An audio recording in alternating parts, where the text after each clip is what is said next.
Hello, I'm Kevin Fernando, a GP working near Edinburgh in Scotland and content advisor for Medscape Global and UK.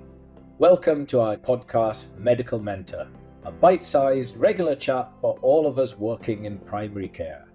Podcasts will cover hot topics, practice pearls and hacks, as well as pitfalls to avoid, helping make our lives a little bit easier in primary care, but ultimately to help improve the lives of our patients.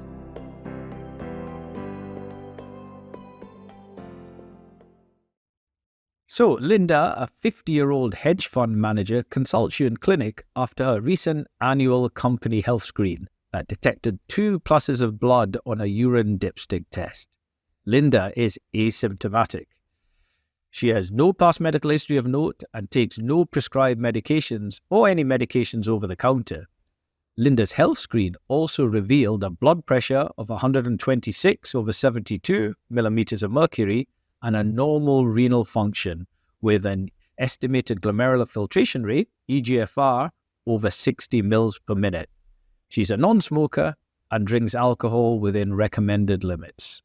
So, Linda has asymptomatic non-visible hematuria, or NVH, the current preferred terminology for what many of us used to call microscopic hematuria. And as we all know, NVH can herald serious pathology, such as urological malignancy or vasculitis. However, no cause is found for around half of all cases of NVH, and so investigation needs to focus, as is so often the case in primary care, on spotting those individuals with pathology, whilst not over-investigating those without. So how should we manage Linda? Should I tell her to stop attending for our annual company health screen? Or more seriously, should I simply repeat a dipstick urine test in a few weeks? Or should I refer her routinely to urology or renal medicine for further investigation? Or should I refer her urgently to urology or renal medicine? NVH is common in primary care. However, there is no compelling evidence to support population screening for NVH in asymptomatic people.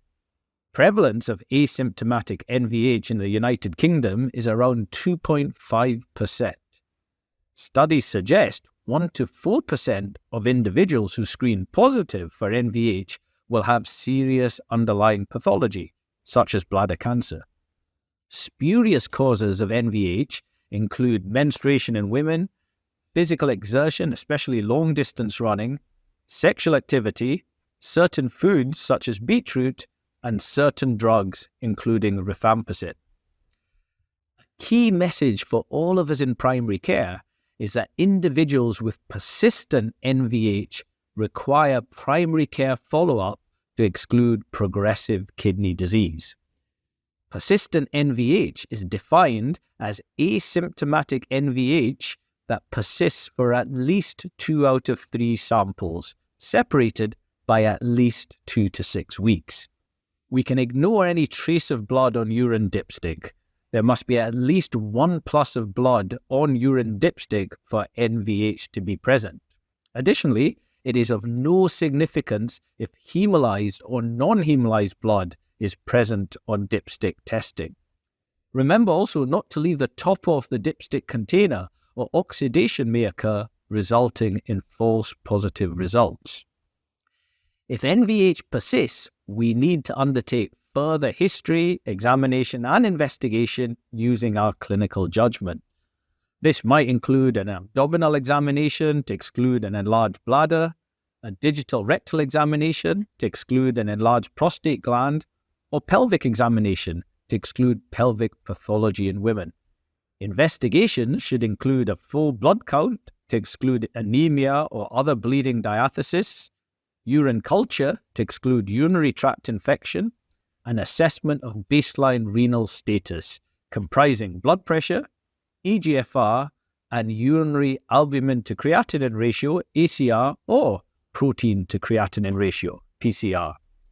Now, importantly, individuals on aspirin, warfarin, or the DOACs should be managed in exactly the same way as those not on these drugs.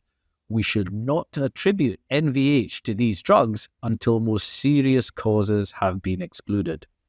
So Linda hands in a repeat urine sample 6 weeks later, which is also positive for blood. What do we do next? As discussed, she needs further history examination and investigation using our clinical judgment. We already have a full blood count, urine culture, and baseline renal status results from a company medical, which were all reassuring.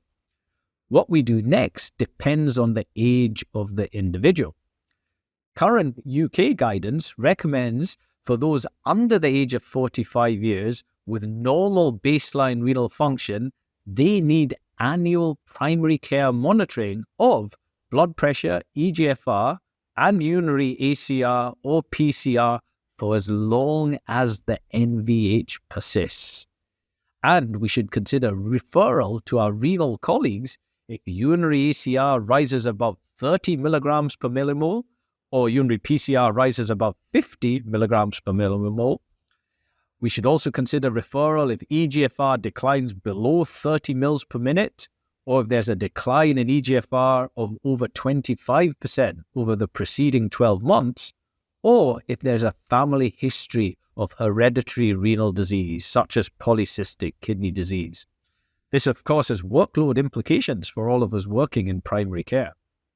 UK guidance recommends for those over the age of 45, they require referral to urology to exclude malignancy, though urgency of referral varies.